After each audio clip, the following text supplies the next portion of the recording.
All right, welcome back, everybody. It is me, OC Steve, and I thought, I'd just provide my 2 cents, not necessarily geek news of any kind of sort, more just kind of a editorial opinion piece. So, needless to say, I'm going to be providing my 2 cents about this man and his next upcoming project, which is debuting this month on Netflix, which is Masters of the Universe Revelation, brought to you by the artist formerly known as Silent Bob, Kevin Smith.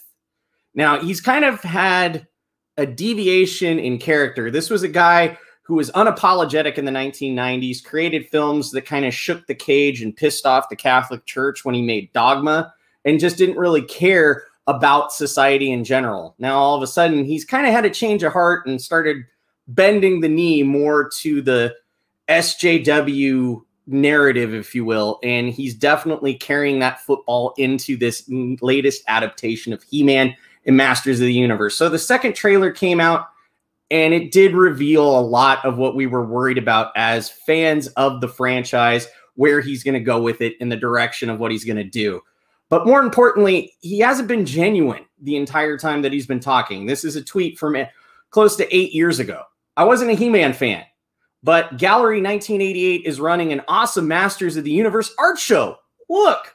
So yet again, kind of him just being a Eat It Joe's kind of hype man for pop culture stuff. They back up the Brinks truck to his house, and magically he'll talk about Suicide Squad, and magically he'll talk about the Harley Quinn animated series on DC Universe, which is now HBO Max. So if you give Kev enough money, he'll cry at the right point and the right time for your cause and not necessarily care about staying all that much relevant, as much as it is more so to just trying to keeping his face in the pulp culture zeitgeist, if you will, just trying to make sure that he is out there and you're aware of who he is, so he can keep hyping, rebooting, reselling, and redoing his old movies, for that matter, because the DXers, or the Generation Xers for that matter, are kind of tired of Kev moving along the way, so he has to keep trying to rebrand and resell himself to the latest market of people that more so are not going to really buy his products or care about it. So he's trying to package those politics in this latest adaptation of He-Man.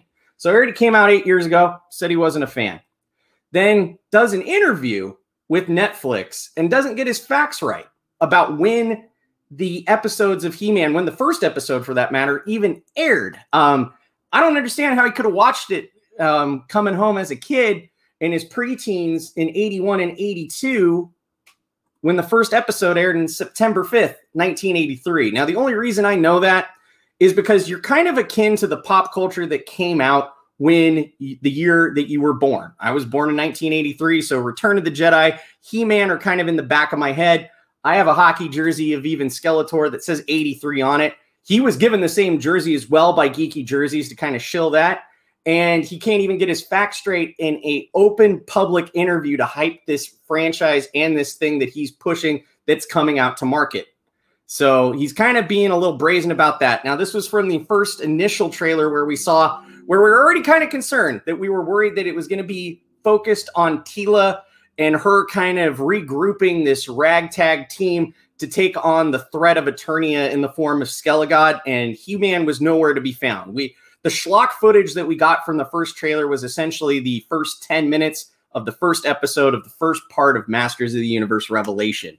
So then it flashes forward. There's some cataclysmic event. And more than likely, the revelation is that everybody finds out that He-Man is little, weak, mealy-mouthed Prince Adam. And for some odd reason, he loses a sword of power and can be He-Man no longer. So the people of Eternia in this kind of post-apocalyptic future have to band together. So there is no shades, they're playing this yet again with villains of Shades of Grey. Obviously, we have Evil Lyn here. So the kind of villains that were backing Skeletor are now going to have to think about their position and join Teela and her renegades to take back Eternia from the hands of Skelegod.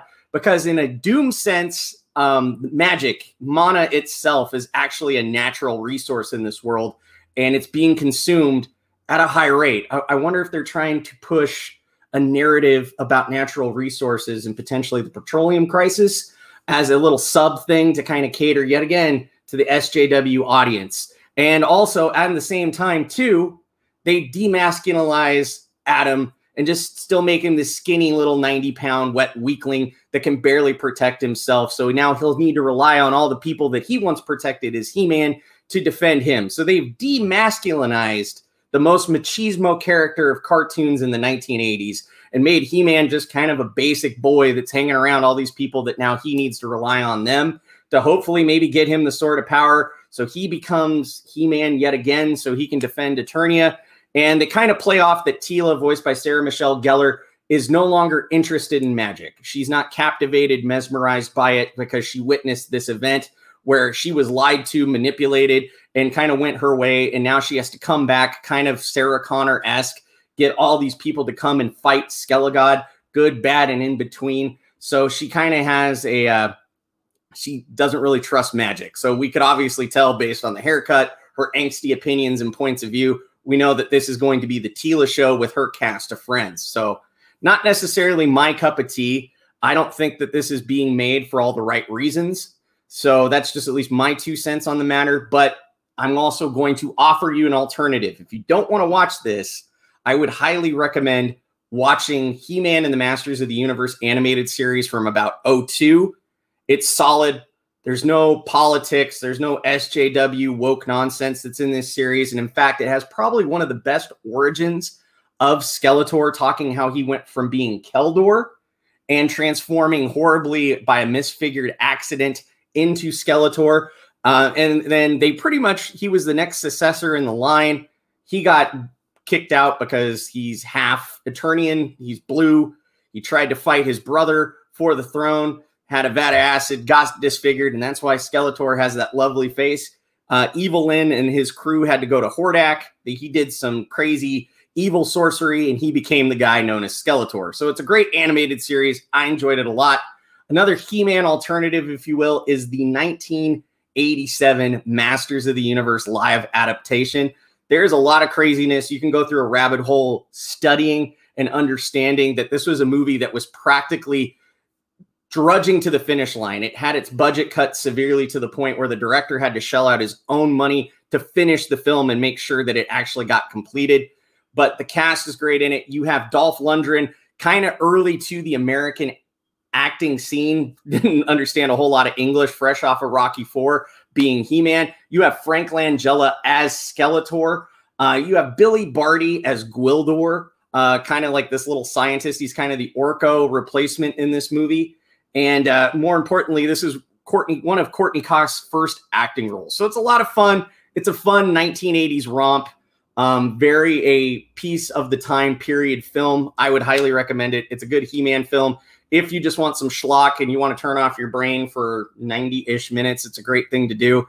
But if you're just disenfranchised by He-Man altogether and you're looking for something that's different, set in a realm of swords, sorcery, science fiction, fantasy, epic heroes, crazy fights, you want something that is reminiscent of Kirby's New Gods, that fourth world treatment, and also has a little taste of Liefeld style action, then I would highly recommend this project. Get on the Malin campaign right now on Indiegogo for Jon Mailn's Godlike.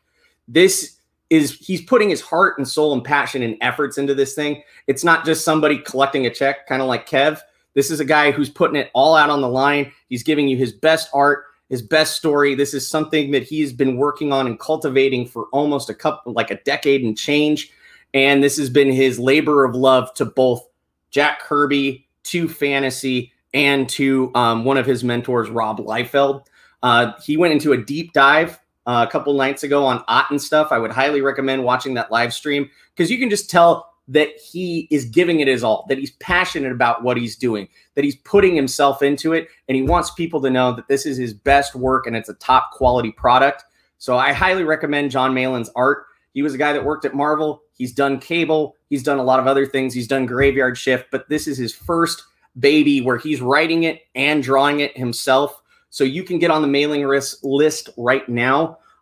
This is going to open up in the next couple weeks. So it's going to be one of these campaigns. He only has his campaigns open for 60 days. If you blink, you will miss it. So I don't want you to miss out on Godlike. This is a future franchise and crowdfunding where the sky's the limit, and it's going to be the Romulus saga. So he's already plotted this out for almost 6 volumes. So that's the news for now. Let me know what you thought about these recent He-Man trailers, if you're a fan of the old or the new, if you're going to back Godlike. And as always, please like, share, and subscribe these videos. These are little labors of love. More importantly, I want to talk about pop culture, carry a conversation, and also bring to light some crowdfunding books that you guys can invest in, participate in, buy the ticket, take the ride, have fun with the creators and the community. Comicsgate, we have fun. We enjoy labors of love. We enjoy actually being able to interact with our creators, provide input, and help bring a project that we believe in into the market and have a physical copy of it to enjoy. So have a great July 4th weekend. Like, share, subscribe, do the whole 9, and I'll catch you on the next video. Goodbye.